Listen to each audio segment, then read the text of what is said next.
How can you build a standout leadership presence for 2022? Well, leadership presence is a really hot topic in the leadership and management world. You might see some people who have leadership presence. You might wonder if you have to be born with leadership presence. And you probably want to know how you can build it. That's exactly what we're going to talk about in this video. We're going to cover what is leadership presence, and I'm going to share 5 tips on how you can start building leadership presence in 2022. These tips are applicable even if you are an introvert. Now, I will be releasing more videos in the near future on self-confidence, on what smart leaders do, and on listening. So if you want to know when I release those videos, make sure you subscribe and hit the notification bell too. What is leadership presence? We need to be clear on this before we go any further in this video. Leadership presence is how you show up, how you communicate, and how you make others feel in your interpersonal interactions. It's something that is often noticed when you walk into a room, and it's something that often lingers long after you've left that room. If you've heard of charisma, the wow factor, or the it factor, these are different ways of describing leadership presence. Executive presence is another term that's commonly used. Basically, it's some kind of an elusive quality that makes you stand out, that makes you get noticed, and that sets you up for your next promotion. So, as an emerging leader, leadership presence is something you definitely want to think about. Now, how do you build it? We're going to talk about those 5 tips right now. The first thing you need to do is to develop self-confidence. This is a common trait for anyone who has leadership presence or who has charisma. I mean, have you seen anyone who you feel is charismatic and you thought they didn't have confidence? You thought they lacked in self-confidence? Probably not. People who have presence, people who have leadership presence, who have charisma, who have the wow factor, they have self-confidence. So this is something that you definitely need to build. If you feel you are somebody who lacks in self-confidence, if you want to be more confident or have more self-confidence, then this is something that you definitely need to work on. There are many ways in which you can build self-confidence, and I do plan on doing a video in the near future, toward the end of 2021, to help you build self-confidence in regards to your executive presence. So subscribe if you want to be notified when I release that video. But basically, self-confidence is about believing in yourself. Belief in yourself. This is the core of good, strong self-confidence. You need to believe in yourself, believe in your ability, and believe in your future ability as well. Self-confidence is hugely based on your belief in yourself.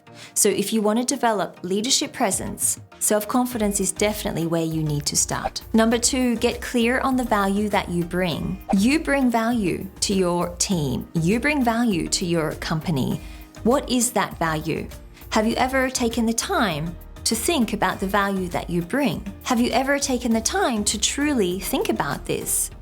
The value that you bring is unique to you. It will be different from the coworker who sits next to you and the other one who sits behind you. The value you bring is unique to you. So only you know the value that you currently bring to your team and to your company. But I want you to start thinking about this. Start identifying the value that you do bring. Take 5 minutes. After you've watched this video, get out a piece of paper and write down some notes about the value that you think you bring in terms of your soft skills, in terms of your technical skills, your strengths, challenging situations you have dealt with or helped with, how have you overcome that or worked through that, and problems you have helped overcome. How have you done that? What value have you contributed in working through those things? So take 5 minutes and write down a list of the value that you bring in relation to what I just mentioned, and this will help you get clear on your value, and it will help you get clearer on your leadership presence as well. Number 3, use confident body language. So now we're moving on to nonverbal strategies that you can use to communicate your leadership presence or build your leadership presence. And we're going to talk about body language. So anyone you see who is charismatic, who has the wow factor or the it factor, they have good body language. They use body language that helps them convey that image, that helps them look charismatic, that helps them look confident. In fact, body language is the best way to communicate all of these things that you want to communicate for your leadership presence. And the reason for this is because body language is relied upon much more than the words that you use. So every time you communicate through your verbal channel and your non-verbal channel. Now, the words that you use, that is your verbal channel. The non-verbal channel is your body language, as well as every other non-verbal form of communication that you can use, like your tone of voice, like your speed, and all of those things. Now, I did a video recently on leader body language where I do explain this in much more detail. So I will link to that on the screen above, and I'll put it in the description below if you want to find out more about how body language works in regards to your overall communication. But basically, you wouldn't see somebody who looks like this as somebody who has leadership presence. This kind of body language basically tells the world, I'm afraid, I'm not capable, I don't believe in myself, I have no self-confidence. And it definitely doesn't make them look like they have leadership presence either. Whereas if you see somebody walk into the room like this, using expansive postures, open body language, smooth movements, and purposeful movements, it would make you think that person is confident in themselves and that they have leadership presence or the wow factor. The difference between these two examples that I just shared with you is body language, and it's definitely something that you can work on and you can improve on. So watch the video I just shared with you on body language for leaders, and hopefully that will help you out in this area. Number 4, communicate with confidence. Although your body language is really important, like I just mentioned in the last point, your communication, your verbal communication is also important in the overall creation of your leadership presence. And the main point I want to make about your verbal communication here is that it must be in line or in sync with the body language that you use. For example, if you use confident body language to help you appear confident, like someone with charisma and leadership presence, but when you speak in a soft voice, in a girly tone, or you sound young, it is not going to help you establish that overall leadership presence that you need. And in fact, it's going to confuse people because they won't know what message they can rely on. Do they rely on your body language, which says you're confident? Do they rely on your verbal communication, which says you are not so confident? They don't quite know how to size you up or what to think of you. So your verbal communication really needs to be in line and match exactly what your body language says. What do you need to think about here when it comes to your verbal communication? Well, you need to think about your tone, your speed, and your pitch. Your tone is about how you sound. It's the emotion that you put into your message. You've probably heard people talk to you, perhaps through growing up, your parents or a teacher, and perhaps they talk to you in a disapproving tone. Or maybe you had a boss at some stage in your career who used the wrong tone with you and always talked to you in like a disapproving tone. And maybe they said something like this,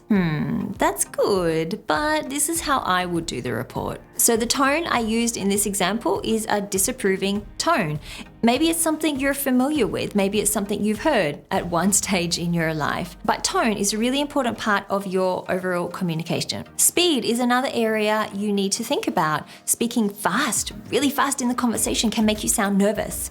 It can also lose your listener when you are talking. But speaking too slow can cause people to get bored when you are talking. So you want to find a nice balance between speaking fast and speaking slow. It needs to be a balance that feels right for you and that works for your communication style. Pitch is another area that you need to think about when it comes to your communication. So when you talk in a high pitch, it can make you sound uncertain. When you talk in a low pitch, it can make you sound confident and in control of the conversation. So you can vary your pitch depending on the feelings you want to convey, the emotion you want to convey when you're talking, and also the amount of confidence you want to portray to the other person. Now, there is one mistake that I often see people make when it comes to their pitch and their verbal communication, and it's called the upswing. Some people also know it as the up talk. So you may have heard either of these terms, but I'll give you an example of what I mean by the upswing. Hi, my name's Kara. I teach people how to become better leaders. How did that make me sound? Certain? sure of myself, confident in what I do? Not at all. It made me sound like I was uncertain, like I was hesitant, like I was unsure of what I do and even what my name is. The upswing or uptalk is a major mistake that many people make in business or even in their regular personal life. It is more common for younger employees to use the uptalk or the upswing, but it does make people sound like they lack confidence. It makes you sound uncertain, it makes you sound hesitant and unsure of yourself. And this is definitely not the impression you want to convey when you're a leader. If you've liked what you've learned so far in this video and you want more videos to help you on your leadership journey, then make sure you subscribe and hit the notification bell below. Number 5, create a signature outfit. To establish your leadership presence in the minds of other people you work with, you really need to have an established, created signature outfit. This is the last element of your leadership presence that we're going to talk about in this video. And the key to your signature outfit is that it needs to be consistent. Consistency is incredibly important when you're trying to establish your leadership presence. You can't dress in one outfit one day and then wear something completely different, a completely different style the next day. It's simply going to confuse people. So you really need to be consistent with your leadership outfit, and this will help you to establish a strong leadership presence and a strong leadership brand too. Your outfit, your appearance is a topic that I am really passionate about and I love to talk about. I do delve into it in much more depth in my Business Etiquette 101 Social Skills for Success video course, which I will link to below with the discount coupon so you can check it out. I know everybody watching this video is going to have their own idea of what is an appropriate outfit for work, and that is perfectly normal because you all work in different companies and you all work in different industries. So what I will say to each and every one of you watching this video is the outfit you choose for your leadership presence, for your signature outfit, it's unique to you. So I can't tell you what you should wear to work, and I won't tell you what you should wear to work.